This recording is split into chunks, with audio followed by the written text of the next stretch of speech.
bizarre foods. Whoa! They have little claws! Prepare yourself for some extreme eating. I'm kind of a face guy. And further proof that we are what we eat. That tasted like wet hay. Some old school sea life that has me all hot and bothered. The smell of stinking, rotten fish. I broke it out into a sweat. I'm so excited. This alien creature lands on my plate. You are not eating Grandma's Sunday chicken. A familiar food takes a bite out of me. That is absolutely one of the most frightening foods in the whole world. And a seafood lunch that moves me in mysterious ways. I'm not a big fan of playing Russian roulette with food, with a gun that has a bullet in every single chamber. This can only be Cambodia, a developing nation where life is without pretense, the food is inexpensive, accessible, and tastes deliciously out of this world. I'm Andrew Zimmern, and this is Bizarre Foods. I'm a chef, writer, and culinary explorer who understands that what's common cuisine in one country can be an exotic edible in another. I believe that sharing food is the best way to experience other cultures. So I travel the world, sampling one tasty morsel at a time.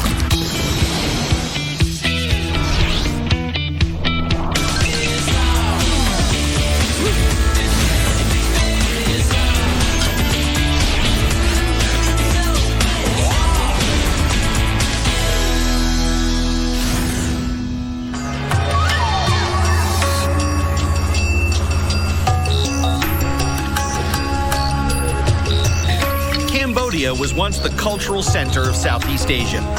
Many ruins date back to around 300 BC, and you don't have to go far to experience life as it was thousands of years ago. The Civil War of the 1970s devastated this country, but the Cambodia of today is on the upswing.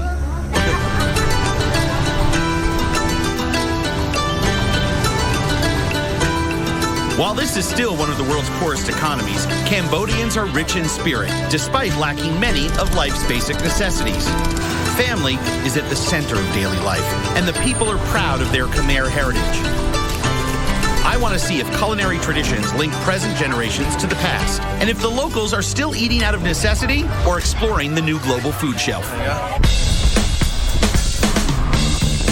And this is one of the best places to check that out. The city of Scone sits at the intersection of two national highways and is about 50 miles north of the capital, Phnom Penh. Curious and hungry travelers stop here for the prized local delicacy, also known as a hairy, crunchy, eight-legged tarantula. Welcome to Spiderville.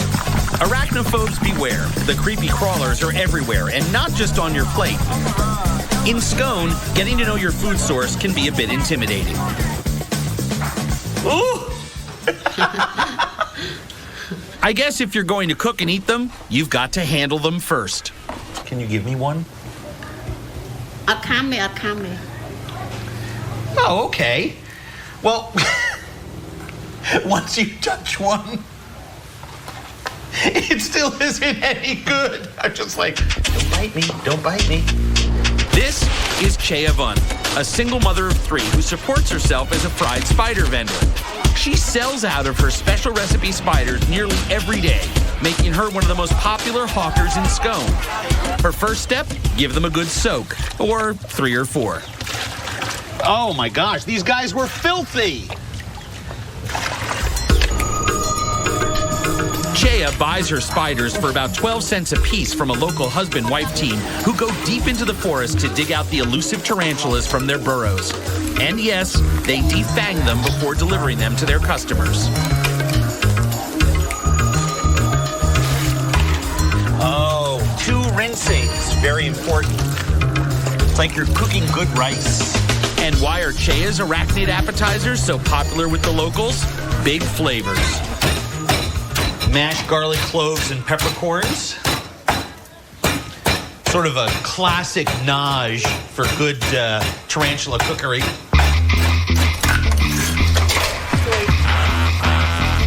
So believe it or not, she's actually seasoning that with instant chicken soup mix. This stuff is good for this, huh? It's good? Yeah, chicken. So that's her secret.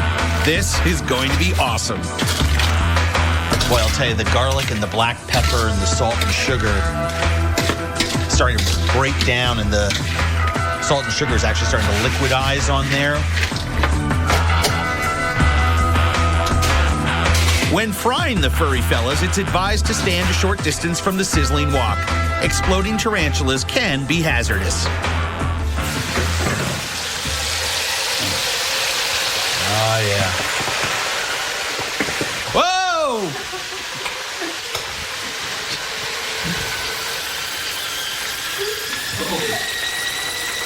It's whistling. They're whistling in the oil. It takes about 3 minutes to fry all the fur off the tarantulas. Everyone in this household is holding their breath in anticipation. I'm very excited. Very excited.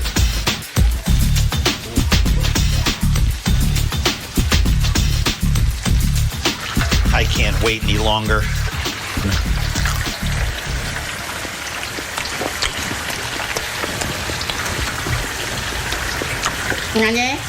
Delicious.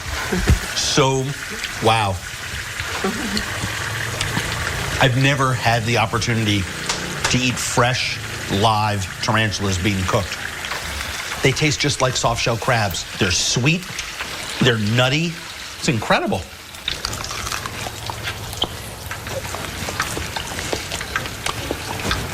You see those little white tips on the end? Just like lobsters or crabs, when you pull the legs out, little bits of meat. About half of Chea's spiders come with an added bonus. Let me just show you a little something. I have no idea what... I certainly hope that what she just said isn't, don't eat that, it'll kill you. Those are all eggs. This egg sack is stuffed with anywhere from 50 to 200 undeveloped spiderlings. And the taste? Well, the crispy fried skin and salty sweet glaze really makes up for the flavorless mealy eggs. Good as the eggs are, I'm kind of a face guy.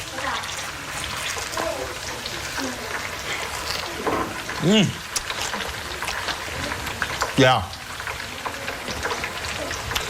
I'm definitely a face guy.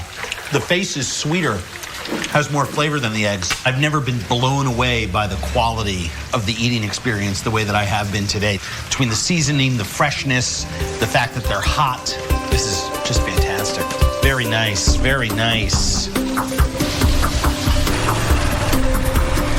Chea heads into town to sell the rest of her spiders. At about 25 cents a piece, she'll make close to $25 a day. An extraordinary living for her, and proof that in Cambodian culture, necessity is the mother of invention. I go face to face with some funky fertilized grub. You know, when the furry little fertilized duck that lives in there is larger than the yolk, you know that's a bad sign. And later, underground and out of my element with 2 million furry flyers.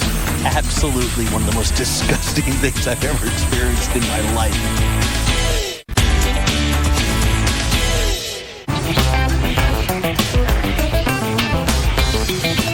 The tropical climate of Southeast Asia allows for year-round outdoor dining. And here in Cambodia, eating curbside is an expression of community, as well as an inexpensive way to snack and eat. As I made my way around Cambodia, I found plenty of weird and wonderful snacks. Okay, maybe some weren't so wonderful. Oh, gourmet. It's disgusting. I'm in Scone, at the popular roadside stop off Cambodia's busy road number 6. Many of the residents here make a living by selling prepared foods along the highway, and I just happen to be in the right place at the right time. The key to curbside dining in this country is carpe diem, seize the moment. A couple ladies headed into town to sell their wares. I intercepted them. I'm the first customer of the day. In this culture, no part of an animal, in this case the duck, goes to waste. So even the tongues are cooked up and served as a snack on a stick. 5 tongues for 20 cents.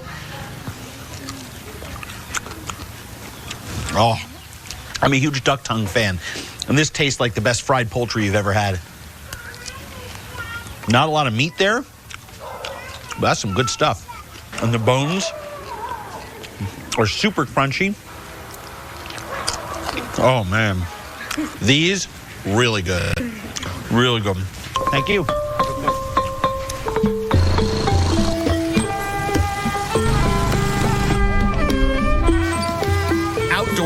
pay-as-you-go dining is a way of life, especially in larger cities like Phnom Penh. This is Cambodia's capital and its industrial center. The people are on the move, and street vendors are everywhere. This is street number 432, also called Meat Street. About 40 different stands offer dozens of foods, many costing under $1. And while that sounds like a bargain, you don't always know what you're getting.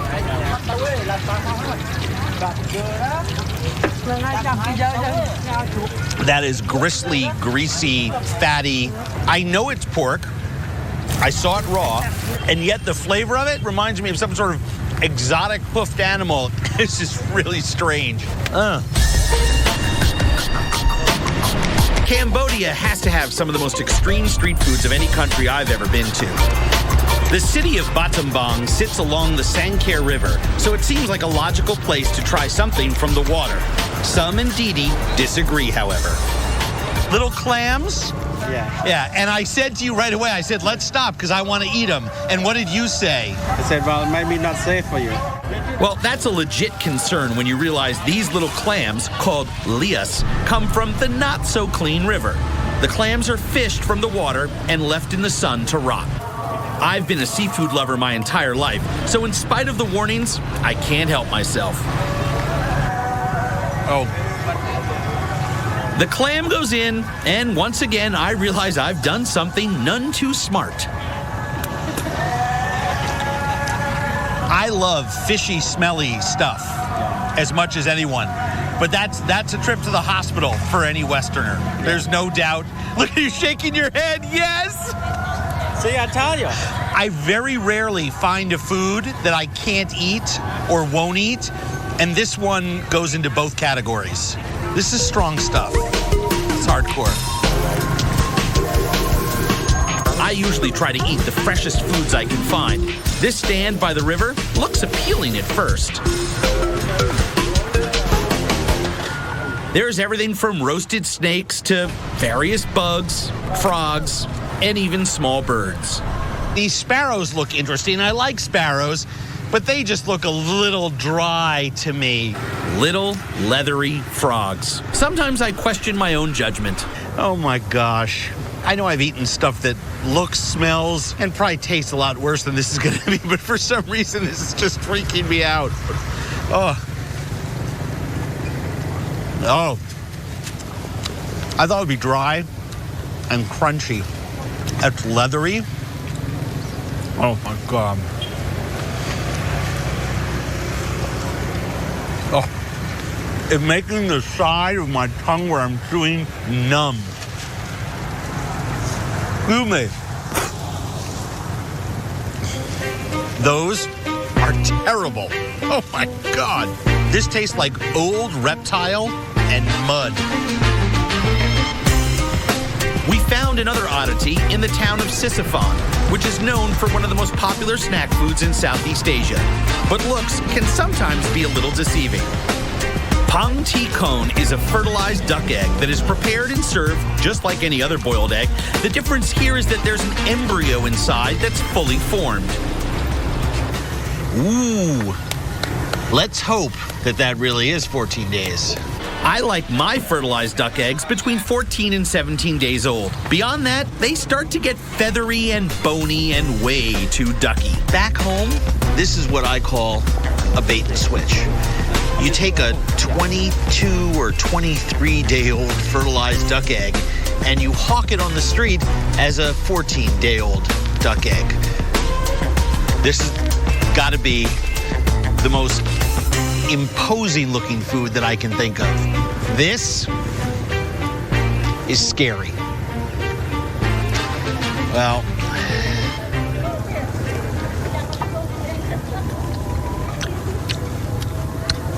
you know, it tastes exactly like it looks. A tiny little duck fetus. Gamey, mallardy, wet, feathery, marshy, with just a hint of really bad egg yolk flavor. It's disgusting.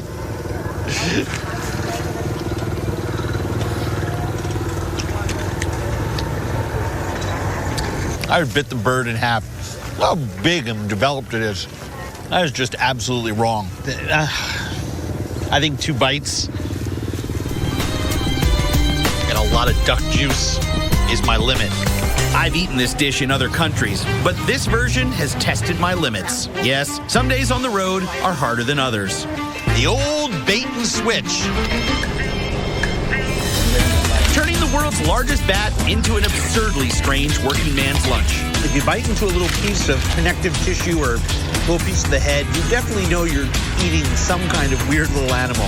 And later, sampling slithering water snakes fresh from the Mekong River. This snake must eat a lot of little animals because you can taste that fishy food that's in its flesh.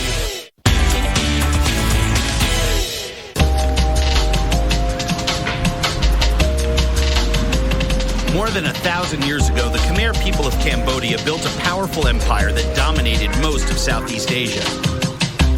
But it was during the last century, under the brutal and repressive communist Khmer Rouge regime, that this once proud culture was nearly lost forever.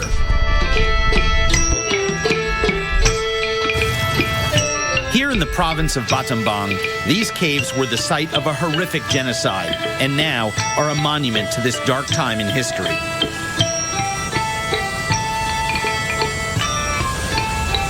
The limestone caverns also house millions of bats. Once a food source during tough times, at night, they become one of nature's wonders.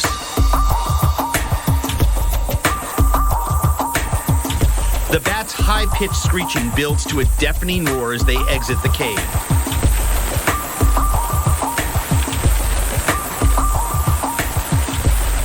This river of bats streaming up out of the mountain cave is absolutely breathtaking. What's even more overwhelming than the sight of 2.5 million bats is the incredible, fetid, dirty, dusty, fecal aroma. So many bats come rushing out of there. Absolutely one of the most disgusting things I've ever experienced in my life.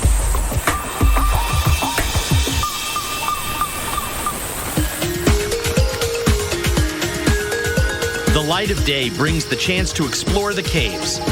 Heng Thea, or Thea, owns a Battambang guest house and restaurant. Known around here as the Bat Girl, I asked her to lead my bat quest. If you're looking for bats, what you do is you find someone like Thea, who recruits guys like Soat and Sohn, who are 2 of the best bat hunters in the village, and you just head into a big cave and start looking for bats.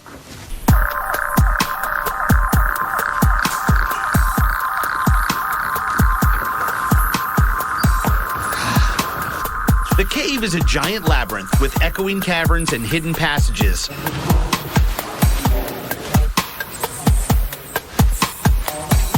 Our guides are pros, though.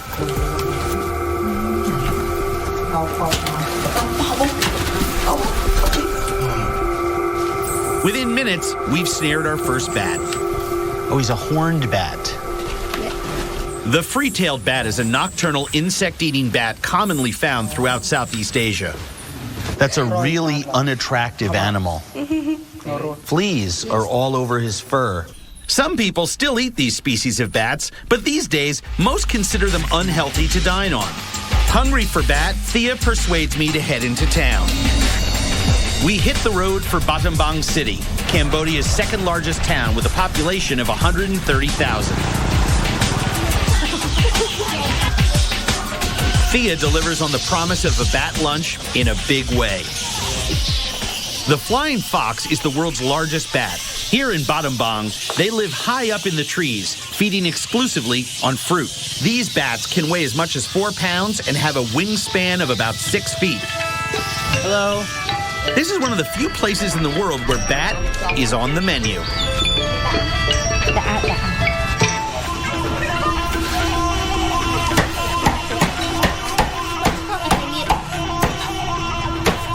Thea suggests we order ours sautéed with garlic, spring onions, and chili peppers.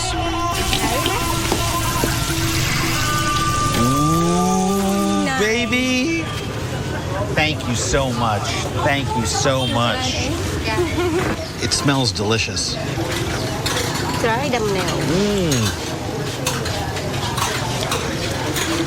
What do you think? They taste like beef. Mm-hmm.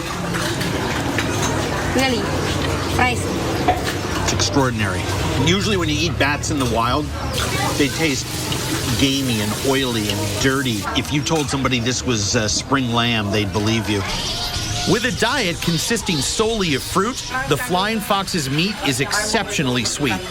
It's a lot less chewy than I thought it would be. It's very tender.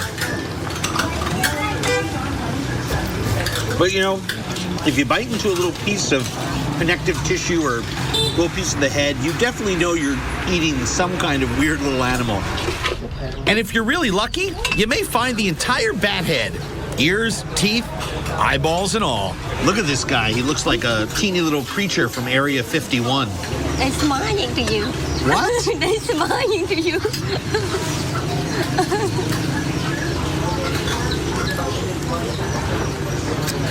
Not a lot of meat there.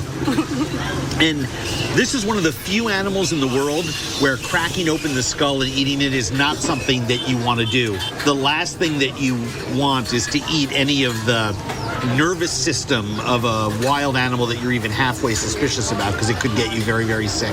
There's a tinny sort of flat flavor on some of these pieces that definitely lets you know you are not eating Grandma's Sunday chicken. Thank you very much. This is a major accomplishment, because thanks to you, I've now eaten bat in Battambang, which is like eating Munster cheese in Munster. You got to go to the source. You see them in Battambang, and now you eat them. Exactly. How about a little blood cake soup for whatever ails you? It tastes earthy and bituminous, like soil. I love that. And later, advanced prawn anatomy with Cambodia's master chef. This tastes like you're crawling inside the prawn's rear end. I mean, this is fantastic. The majority of Cambodians live in rural areas, farming and living off the land.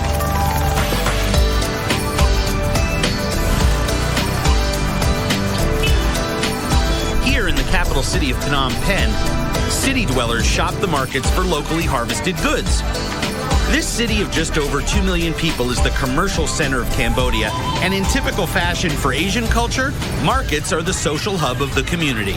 The most prominent one in town is the Pasar Tamay, or Central Market. Oh, now look at this.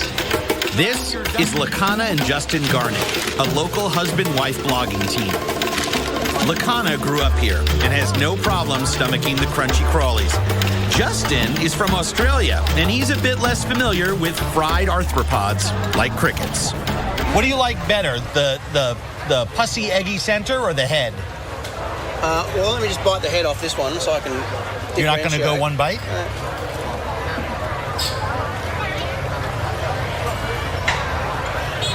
I'm going to go the pussy center. You're going to go pussy center? It's much better.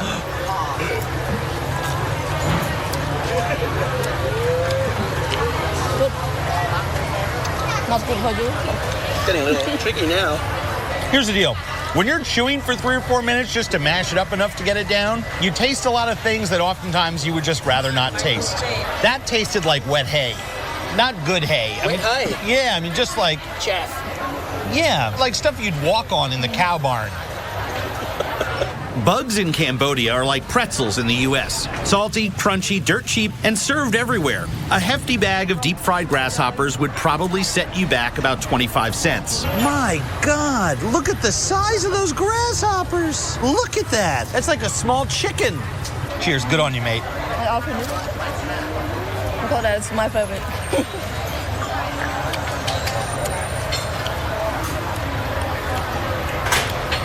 That had the best flavor. I'm struggling to differentiate right now.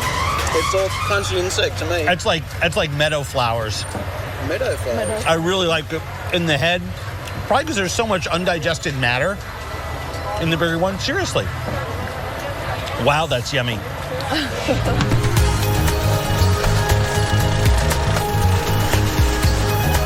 Looking for some of the grittier foods in town? Head to Sarampov or the Riverside Market. Putting it mildly, Southeast Asian markets are known for their eclectic fare, and this place is the mother lode. Everywhere you turn, there's something unusual, like honeycomb, so fresh the bee larva is still in them. Lakana is recommending one of her local favorites for lunch. Oh, it's a water snake. Water snake, yeah. Yeah, that's great. That looks like a good snake. Tiny food kitchens are common throughout the Riverside Market. And our snakes are expertly cleaned, tied into a spiral so they won't fall through the grill, and cooked before our eyes.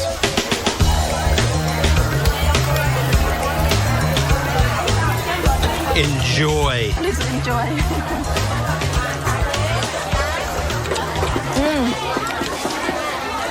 Now, this snake must eat a lot of little animals because you can taste that fishy. Do you taste that a little bit? It's very fishy. And that's its food. The water snakes sold here come from the nearby Mekong River. It's a little game, you know? It's very gamey. You don't like it.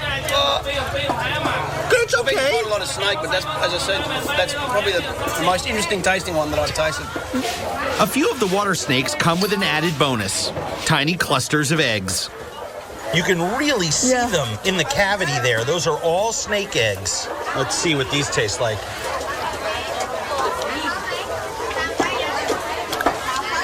It's good? Not good? Code words. No, tastes like pine nuts. Pine nuts. No, it's got that mealy. When they're cooked, it was obviously an egg, and you know if you've cooked a hard-boiled egg a long time, it gets a little chalky. And these with the little wood toasty, they taste like toasted pine nuts. Right? Nuts. I like the eggs better than I like the So do meat. I. Definitely. Oh, good. Yum. The market experience here is a sensory overload. Vibrant colors, boisterous crowds, and one of the worst tasting fruits in the world, the durian. One of the most revered fruits in the world. People are addicted to it. I just find it almost intolerable. Amazingly, Justin has yet to try this local delicacy despite living in Phnom Penh for the last 3 years. If you get past the smell, then you have the texture, which is like rotted onions. That's soft, mushy, you know. The durian is reputed to be an aphrodisiac in some cultures. I'm not so sure about that. Oh! Look at that. Spongy, nasty. It's coming for you. You just dove right in there, didn't you? It's actually not too bad. That's good. And not good. The durian tastes like spoiled custard and has the consistency of mushy, rotten onions. This is the 11th time that I've tried durian, and yes, I am counting, and I still don't like it. But I'm going to keep trying it. I mean, one of these days, right? One of these days. Anyone for a palate cleanser? I suggest the blood cake soup. Little pieces of lower intestine, lungs, and liver. I like to get a little bit of everything on there. And that little copper-colored triangle on the top is the blood cake. Blood cake is made by cooking animal blood until it congeals into a soft, gelatinous mass. Oh. Wow. That blood cake is not spongy at all. It's really, really fresh. It's got a very, very tannic quality to it. It tastes earthy and bituminous, like soil. I love that. Blood cake soup is Khmer comfort food, kind of like grandma's chicken soup back home. For all the Khmer people, we love with the blood because make the stomach clear. Cleans it out. Clears it out. Protein-packed and full of iron, this soup is lauded for its restorative qualities. Little blood cake takes care of everything that ails you. Yes, a hearty bowl of congealed blood and pig intestines always does a body good. And just down the street, the pillar of Cambodia's culinary tradition, up close and personal. This smells like about 1,000 old gym socks. And later, a fishing trip with the guys serves up some compromised Cambodian cuisine. I'm not sure that there's any amount of heat that's going to make me feel comfortable about eating fish that's been washed in water, slicked with gasoline, oil, human waste, and refuse.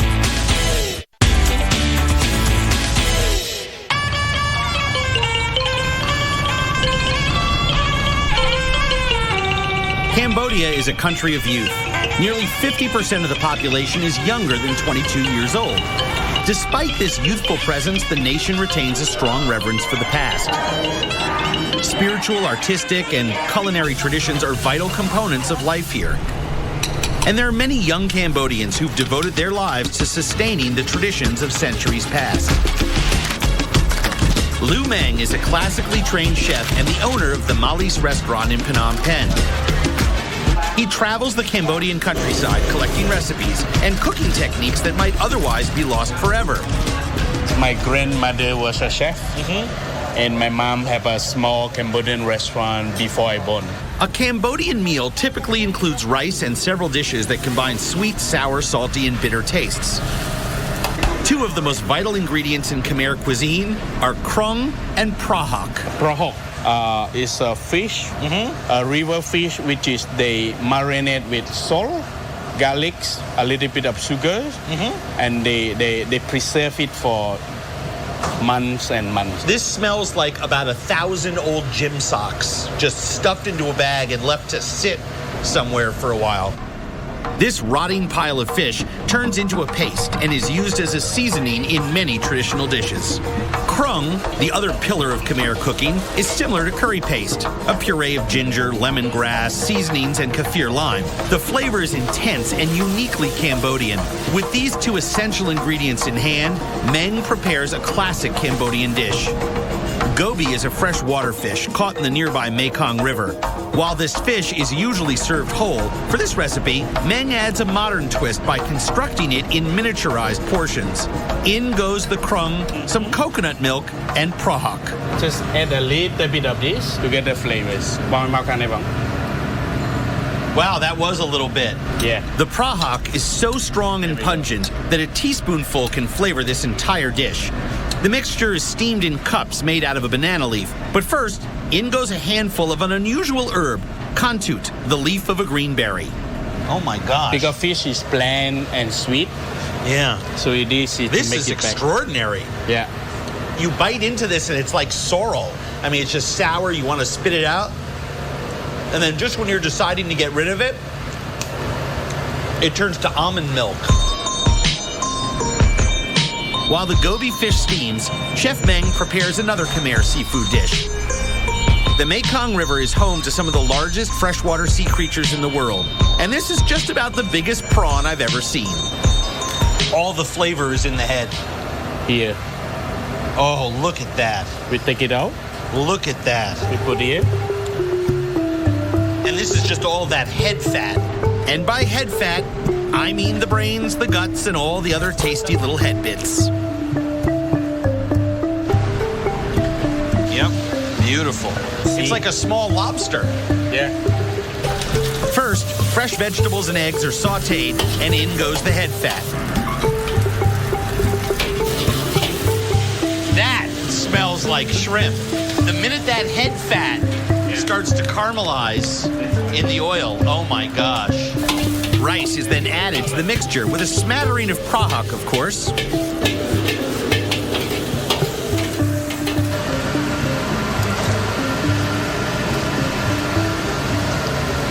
It's very. Yep. Oh my God. You have the smoke smell, the shrimp. This tastes like you're crawling inside the prawn's rear end. I mean, this is fantastic. Yes, I love that seafoody rear end taste, but the star of the dish is that enormous prawn. So you sear the prawn in the wok and then finish it in the oven. Right. The dish is served with pickled radish, carrots, and green papaya. The unripened fruit is a Cambodian favorite. This tastes like lobster that just melts in your mouth. It just wants to get in your stomach. It's very shellfishy. It's very briny. It tastes like celery and the river and the moon. You can taste the countryside in that prawn. Right. After 20 minutes of steaming, the goby is ready to eat. It's beautiful, but there's nothing about it that's phony or artificial in terms of presentation. You would find something like this, right, being sold by a street vendor in the countryside, right? That's right.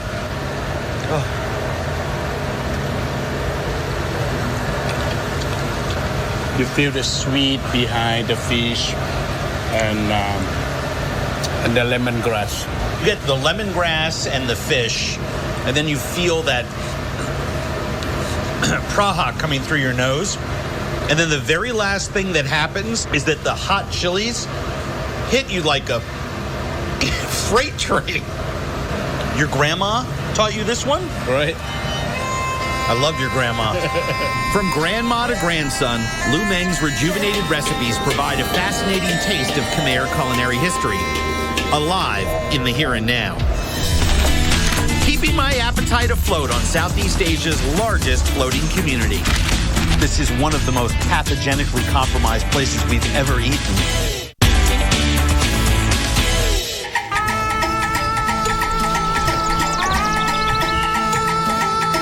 Just outside the city of Siem Reap is one of Cambodia's most revered monuments. Angkor Wat is a massive temple complex that exemplifies the beauty of the Khmer culture. Thousands visit this UNESCO World Heritage Site every year. About 20 miles away is another cultural phenomenon.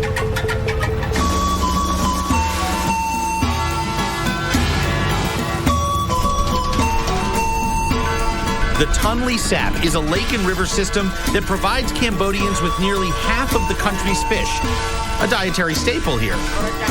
This body of water is also home to dozens of floating villages, small communities made up of homes, shops, and of course, fish-related businesses.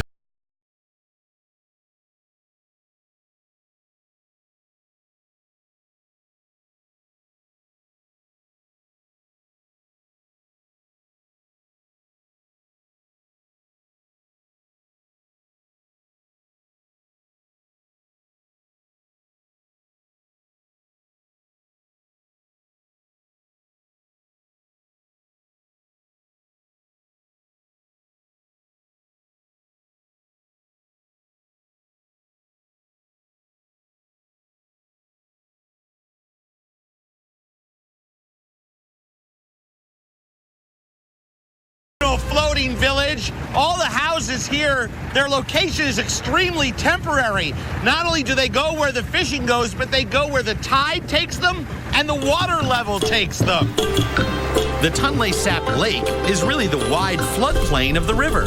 During rainy season, the waters rise, submerging the surrounding mangrove forest. It's December now, the waters are just starting to recede, but you still see many boats tied to the tops of trees. A trip down the river is like taking a tour of the neighborhood. Life here in this village is like any other, except that the vegetable market is in a little canoe and it comes to you. They have satellite. They have battery-operated systems to run electrical goods. It's really quite extraordinary.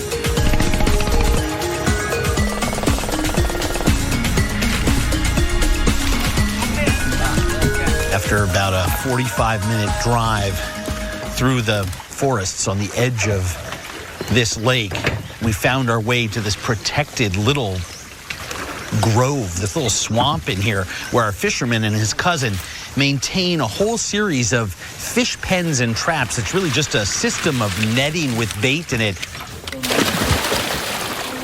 Their trapping method is as old as fishing itself, but the modern world has not completely passed these fishermen by. There's probably 30, 40 pounds of fish. They all have cell phones, by the way. Is it for me? I always have them hold all my calls when I'm out here in the middle of the Cambodian lake country fishing. Rong checks these nets every 3 days, and this is a pretty standard haul. The larger fish, like the snakehead, will be used to feed his family. The small ones, for bait. Anything left over will be sold. He makes about $5 a day to support his entire family. We head back home to cook up our catch. Depending what time of year it is, home could be upstream or down. The Tonle Sap is the only river on Earth that changes the direction of its flow. During the dry season, it flows into the Mekong, but in the wet season, the overflowing Mekong flows into the Tonle Sap. Hi, honey, we're home. Traditionally, these are called floating villages. Once I get onto the house, they're called sinking villages. All right, everyone in the family to one side of the house. I'm getting on. Whoa. Rung's wife, Cherub, is preparing a lunch of the snakehead and rice. 4 small fish will feed her, wrong, their 4 youngest children, and me. There's something oddly ironic to me, maybe almost discomforting, about washing fresh fish taken from miles out in the lake where the water is cleaner and washing it in the water here at the fishing village, which smells like diesel fumes, is slicked with rainbows of gasoline, and we've seen human fecal material floating by. Ouch.